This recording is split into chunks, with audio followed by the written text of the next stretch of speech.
Amigos, hoje vamos falar um pouco sobre as lições que temos vivido. Estamos quase no meio de uma década que, com certeza, para nós de todas as idades, será fundamental. Porque ou chegaremos à madureza, ou começamos a envelhecer, ou jovens adultos encontraremos as nossas melhores oportunidades de sermos úteis a todo mundo que precisa de nós. E eu me recordei de um suicida que os espíritos contam a história dele. Ele ficou por muito tempo numa região de amparo às almas suicidas, mas eram pessoas que eram muito violentas quando na Terra. Então, eles ficaram segregados no mundo dos espíritos, num hospital onde eles tinham que relembrar tudo que eles tinham feito na Terra e com detalhes. Só que este suicida, de que os espíritos contam a história, ele resolveu criar na imaginação dele uma outra verdade. Tudo que os espíritos amigos deram um caderno para ele, uma caneta. Olha, você vai relembrar, página a página, tudo que aconteceu na sua vida na Terra. Ele botou a imaginação para funcionar, onde ele era a grande vítima das circunstâncias e cujas lições na Terra ele não tinha conseguido entender como é que eram lições. Se ele não precisava, porque ele era um grande sofredor, mas ele não sabia que uma vez por semana um dos seus protetores espirituais ia até a sua cela, eles eram divididos em celas para a própria segurança deles, e lia tudo que havia sido colocado nas páginas. E ia passando a caneta naquilo que, obviamente, o mentor sabia que era invenção da cabeça dele. Tanto que a vida dele terminou com ele tirando a própria vida. E aí mandava ele começar do zero. Dava a ele um novo caderno. Vamos ver se dessa vez você conta para o caderno e para nós o que realmente aconteceu na sua vida. E ele chorava. Mas eu não me lembro. Eu só lembro que eu fui uma grande vítima da existência, que todos trabalhavam contra mim. Comece de novo a pensar, a lembrar, porque daqui a uma semana eu volto para ler o que você escreveu. Então chegou uma hora que ou ele reencarnava, assim mesmo, com muito pedido no mundo espiritual, porque achar um pai e uma mãe para um espírito como ele ia ser muito complicado, ou ele ficava ali e finalmente escrevia a realidade. E ele viu que não tinha saída. Ele precisava escrever no caderno o que realmente havia acontecido.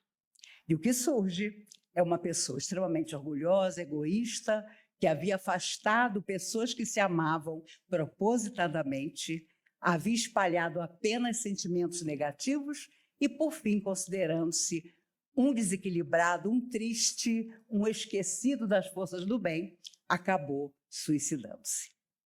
A verdade é que os espíritos dizem que é muito difícil para nós, na pátria dos espíritos, lembrarmos com fidelidade, com sinceridade e com um certo despudor aquilo que nós fizemos.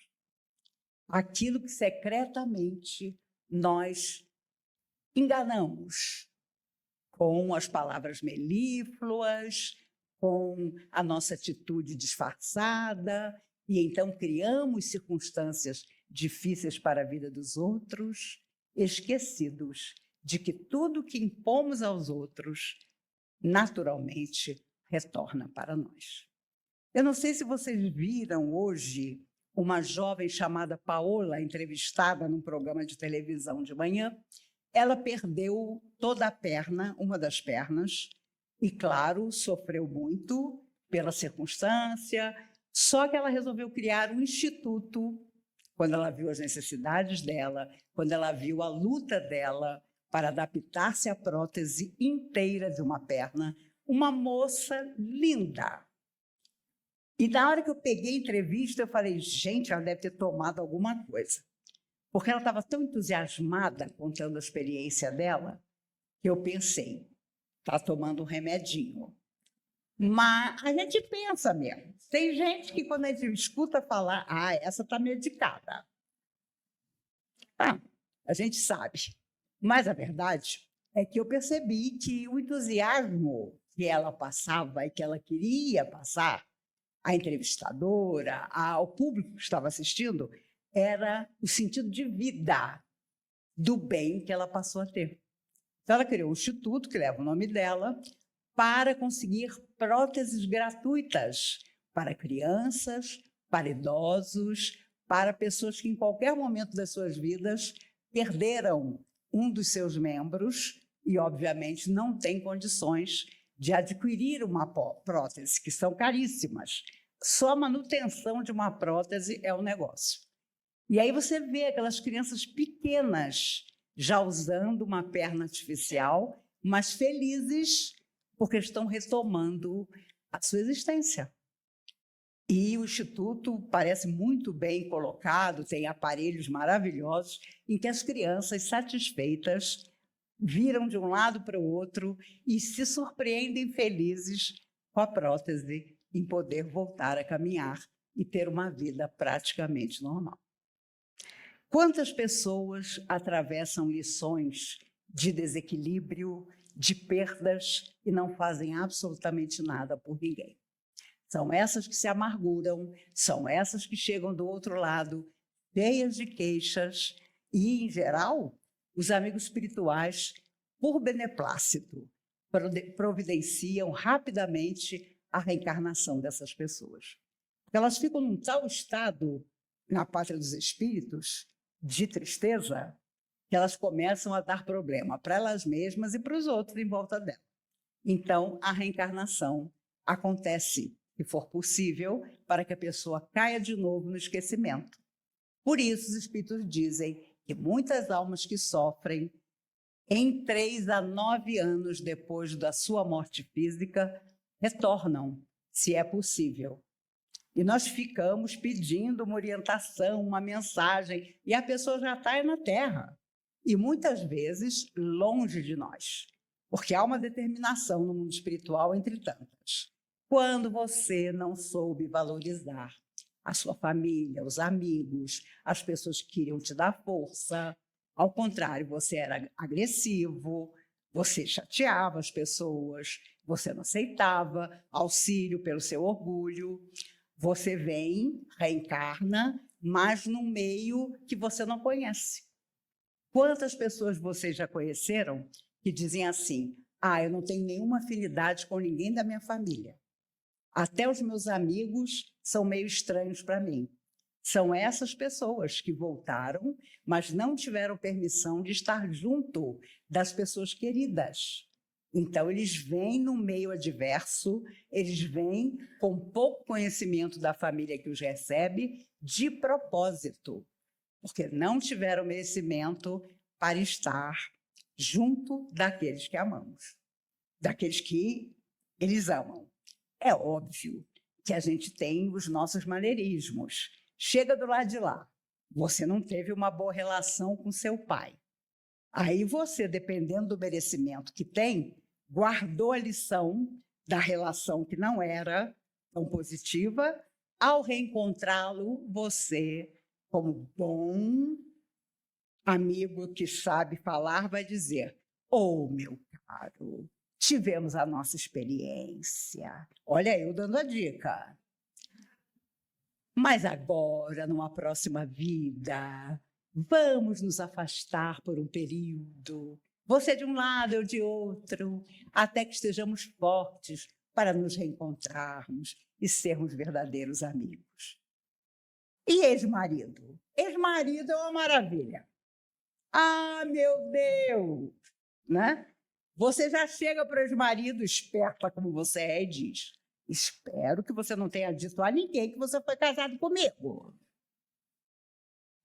Depois você diz, oh, que experiência vivemos. Ficaram os nossos filhos como exemplo do amor que um dia nos uniu. Mas agora eu tenho certeza, você vai encontrar outros amores, e eu também. É uma coisa linda. Fica parecendo que você aprendeu aquela lição totalmente. Aí o seu ex-marido não consegue encontrar ninguém que queira estar com ele. Aí você, sábia, dirá, ele pode ir junto de mim, como meu tataraneto. Quando eu já tiver desencarnado, ele vai olhar a minha foto e vai dizer, eu acho que eu conheço a minha tataravó de algum lugar. Por isso, André Luiz veio do espaço através da mediunidade magnífica de Chico Xavier para nos dizer que a verdadeira vida não era nada do que ele imaginava. E ele reencontrou o seu remorso na figura das pessoas que ele havia prejudicado, os seus enganos na figura do seu avô e do seu pai, que eram pessoas distanciadas das coisas do bem, mas que ele, quando na Terra achava que estavam certos, admirava, e encontrou pessoas que trabalharam na casa do pai dele, quando ele era solteiro, e que ele havia seduzido, e essa parte não pôde ser colocada na sua totalidade nos livros, porque esse não era o objetivo e também porque Emmanuel não deixou. Os livros, quando surgiram através da unidade do Chico, já foi um Deus nos acuda, porque mesmo os espíritas queriam acreditar que era o céu do lado de lá. E se você tivesse passado uma vassoura no centro espírita, você já ia para a luz. Os meus avós eram espíritas há muitos e muitos anos e tinha essa noção de que você, no mundo espiritual, ia dar tudo certo. Não, encontramos a nós mesmos. E André Luiz colocou muito isso. E por isso os livros, através do Chico, foram combatidos. Porque mesmo os espíritas que se diziam tão esclarecidos, queriam acreditar que depois da morte do corpo físico, tudo era tranquilidade. E não é. Há quem nem perceba que desencarnou, porque permanece vivendo as horas do corpo físico, não sai da casa onde viveu, aí aparecem aqueles sinais de que tem alguma coisa errada, e aí a família procura a orientação espiritual. É aquela poltrona que ninguém consegue sentar sem passar mal, é todo mundo dormindo à noite, mas escutando as panelas da cozinha baterem. Então, lições de que alguém ali naquela família, ou muitos, possui mediunidade, que faz permanecer na casa as entidades sofredoras ou queridas, que não querem aceitar o convite dos amigos espirituais e simplesmente se afastar. Ah, será que eu vou ver o meu enterro, o meu velório? Se Deus quiser, não. Você vai estar ótimo do outro lado da vida. Quando eu falo outro lado, é outro lado mesmo. Eu tenho só uma filha que tem 40 anos e ela costuma me perguntar, mãe, e quando você morrer? O que eu faço? Falei, minha filha, você me crema. Mãe, o que eu faço com as suas cinzas? Põe no aspirador de pó e liga o reverso. Gente, não tem coisa melhor. Você não vai querer nem saber o que aconteceu com o seu corpo físico, meu Deus do céu. Ele já te deu trabalho a vida inteira. Vire e não olhe para trás. Ai, aquele trabalho que eu fazia, outro fará melhor. Ou não fará melhor, mas você não tem mais nada a ver com isso. Você não está mais no corpo físico. Você vai continuar a sua trajetória. Já imaginou você reencontrar as pessoas que você amou? As pessoas que foram importantes para a sua formação? As pessoas que te deram conselhos que serviram para a vida inteira? Meu Deus, vai ser extraordinário! E as pessoas ainda ficam pensando, mas eu vou sentir saudade do chicabom, eu vou sentir saudade do brigadeiro, eu também. Porque lá, no início, é só caldinho reconfortante. Depois você aprende só a respirar. Mas o Chico, acho que tinha pena de nós e costumava dizer que fazíamos uma refeição quando chegávamos ao mundo espiritual, que tinha o gosto da nossa infância, para que percebêssemos que continuávamos. Eu tenho certeza que, nesse momento, cada um de vocês pensou numa coisa gostosa que a sua avó, a sua mãe fazia e que você vai encontrar nesta refeição que você vai fazer. Eu já contei a vocês o que vai ser para mim.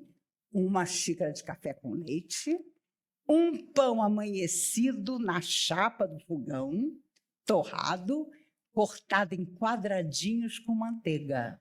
Eu e minha irmã mergulhávamos os quadradinhos no café com leite e comíamos, sem nunca pensar que minha avó não tinha dinheiro para comprar pão todo dia e era por isso que ela passava no fogo. Mas nunca mais eu comi um café com leite como aquele. Esse eu tenho certeza, essa é a refeição que eu vou encontrar no mundo espiritual. Porque vivemos das lições da vida, das nossas lembranças queridas, das coisas positivas que a vida tem para nós. Esse é o último mês do ano. Vamos começar a revisar o que nos aconteceu. As lições que esse ano nos trouxe. As tristezas também. As lutas que não conseguimos superar e que ficaram para 2024. A tristeza das guerras que estão acontecendo. E nós fazemos parte da humanidade que sofre vendo os outros sofrerem. Mas, mais que isso, vamos dirimir o sofrimento. Para que alguém que chora lá longe esteja em nosso coração e nós possamos, de alguma maneira, pelo menos, orar por essa pessoa. Hoje, a ONU falou que mais de 5.000 crianças morreram em Gaza. 5.500. Mas as pessoas que moram lá dizem que há mais de 1.300 ainda soterradas, sem terem sido retiradas dos escombros. Como é, meus amigos, que nós vamos dizer que o terceiro milênio já começou?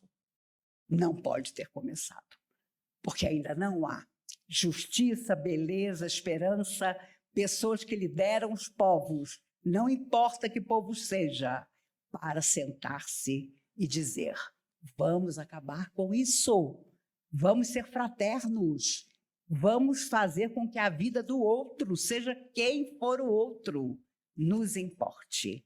E às vezes é um vizinho, é alguém que presta serviço na nossa casa, que está passando por uma luta e nós nunca perguntamos. Não pode ser assim. Que nós sejamos mais solidários a cada dia. E tenho certeza que essa é uma ótima lição para se pensar em 2024. Eu me recordo de Betinho, o sociólogo, que um dia apareceu na televisão e disse: o Brasil tem pressa e tem fome. E ele provou com dados que havia uma miséria absoluta em nosso país, que havia tanta criança que, quando acordava, não tinha o que tomar de café, quanto mais almoçar. E então ele gerou todo um processo de carinho, de beleza, que funcionou até sua morte. E hoje o seu filho Daniel e amigos permanecem com a tarefa do Natal sem fome.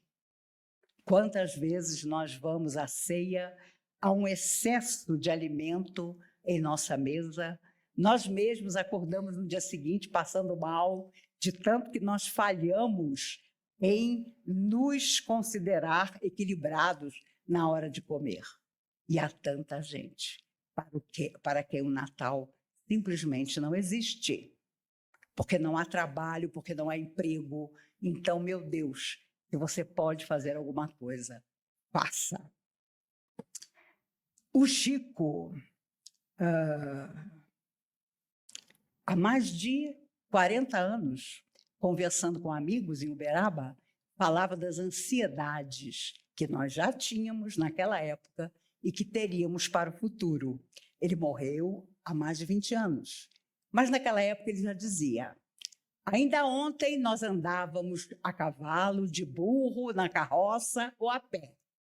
Hoje, quando pegamos uma estrada cujo limite é 80 quilômetros, já nos chateamos. Queríamos que fosse 100, que fosse 120. Hoje, quando há luz em toda parte, nós nos chateamos. Ainda ontem estávamos à luz de velas, mas hoje, se porventura falta luz por alguns minutos, nós já lançamos todo o nosso mau humor para a companhia elétrica, que ainda por cima vai continuar com a conta alta no final do mês. O Chico falava do futuro, falava aos corações que o ouviam há tanto tempo atrás, que tudo isso era uma espécie de abuso. Nós ontem estávamos nas cavernas, hoje há tantas facilidades e nós ainda nos queixamos, tornando a nossa vida extremamente ansiosa e despreparada. Que no próximo ano nós possamos estar um pouco mais tranquilos, possamos ouvir mais, falar menos, possamos entender o outro na sua totalidade. Quando o Chico falava sobre esquizofrenia, ele contava já naquela época, hoje todo mundo fala isso, mas naquela época o Chico foi um pioneiro, porque ele dizia: o esquizofrênico nada mais é do que o homicida de ontem, aquele que tirou a vida de outras pessoas e que guarda no seu perispírito um grande remorso. Na vida seguinte, de repente surge, não importa em que idade, a esquizofrenia. E é preciso tratamento, porque, em geral, em outra existência, quando ele tirou a vida de alguém, ele cometeu suicídio. E numa vida posterior, ele não se incomoda com o suicídio. Ele se incomoda, e esse é o seu grande remorso, com a vida que ele tirou. E aí surge a questão da esquizofrenia. E quem tem um familiar com esquizofrenia sabe como é. Existem aqueles que conseguem controlar a sua dificuldade e aqueles que são absolutamente dependentes de fortes medicações e de muito tratamento psiquiátrico e espiritual, principalmente. Hoje apareceu uma coisa na televisão que eu não sabia se me deu medo ou alegria. Um garoto, longe da mãe, fazendo o dever de matemática, pediu aquela maquininha, Alexa, quanto é 4 vezes tanto? Mas tudo baixinho. Ele falava assim: Alexa, quanto é 4 vezes 29? Quanto é 7 dividido por tal? E vocês não vão acreditar. A Alexa respondia certo e respondia falando 79. Gente, aquilo me deu medo. E aí, quando ele faz a última resposta do dever de matemática, a mãe estava indo não sei aonde, ele fala: mãe, já acabei. Aí a mãe: eu já vou aí olhar seu dever. Aí ele chega e diz: obrigada, Alexa. E, por incrível que pareça, ela responde: Tina. Gente, eu não sei se eu quero viver muito. Eu morri de rir, porque o garoto é uma graça. Mas eu fiquei apavorada. Essa inteligência artificial, daqui a 3 anos, faz 50 anos que eu faço palestra no sábado, eu vou entregar para elas.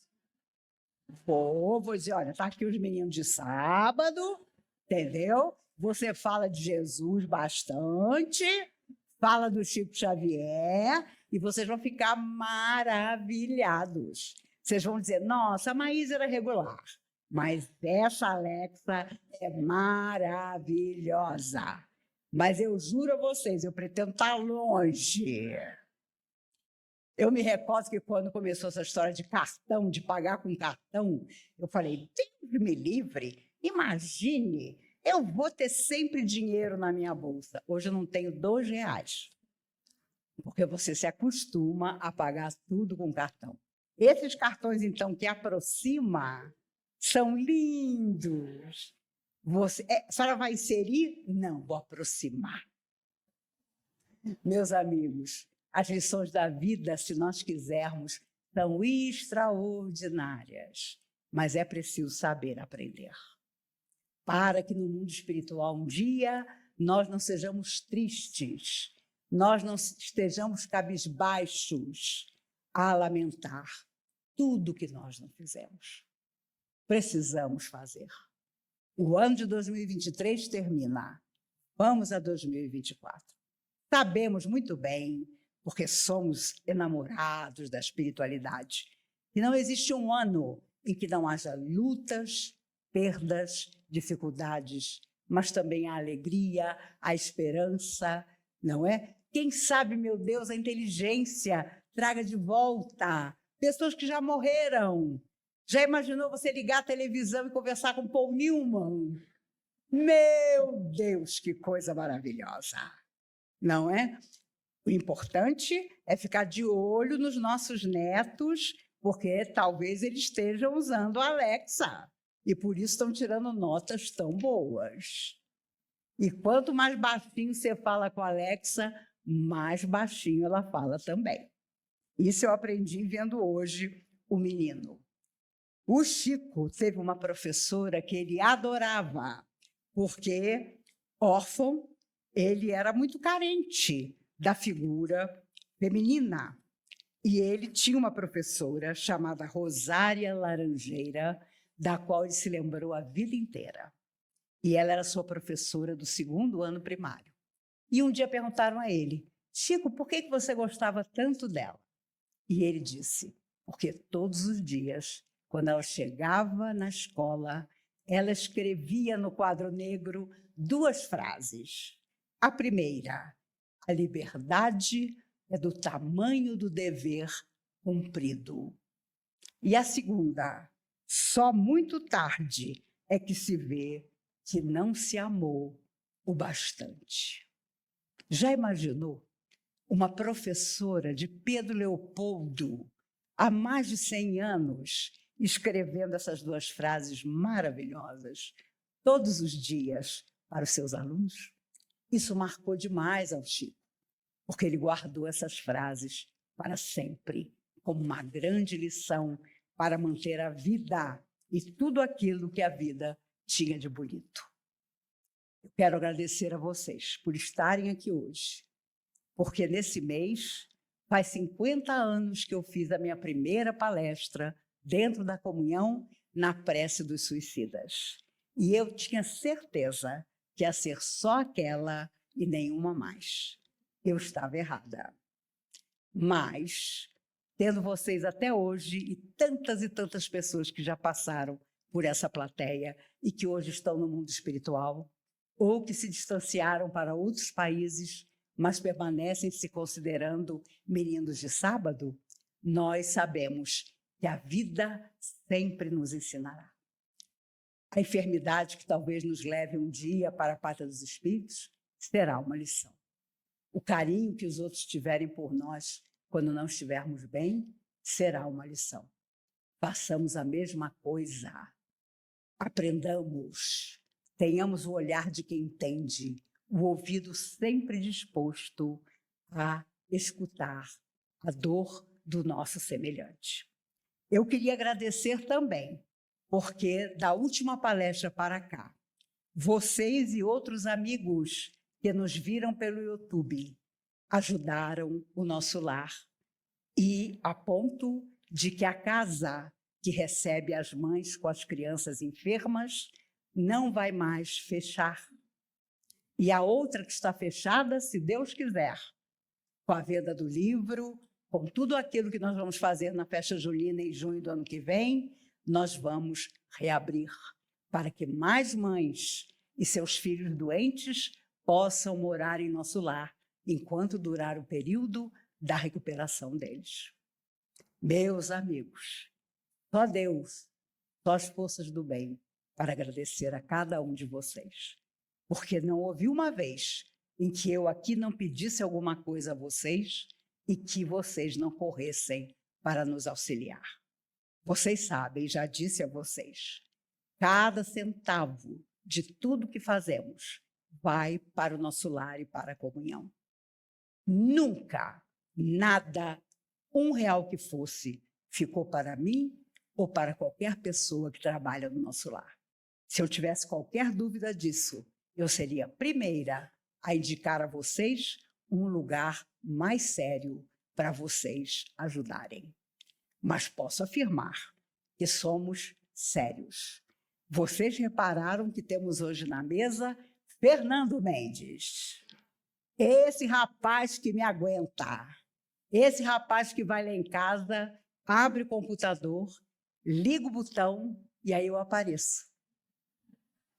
É live, é palestra, é um monte de coisa que a gente faz. Quando o Fernando me liga, Maíse, Fernando, eu já estremeço. Mas se Deus quiser, a partir do dia 15 de dezembro, a gente entra de férias e só volta no primeiro sábado de fevereiro aqui com vocês. Porque a gente também tem que dar uma parada, desanuviar a mente, ouvir outras histórias, analisar outros livros para poder recomeçar.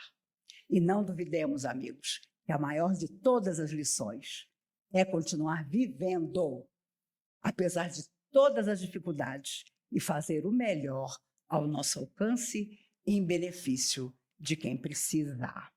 E eu sei que falo para vocês e para aqueles que nos assistem e que vão depois assistir essa palestra pelo YouTube, sabedora de que cada um de vocês traz a semente das tarefas de luz que todos nós podemos executar. Então vamos elevar o nosso pensamento até o Mestre Jesus, lembrando dessa figura caridosa, amorosa, que abre os braços e o coração para nos receber.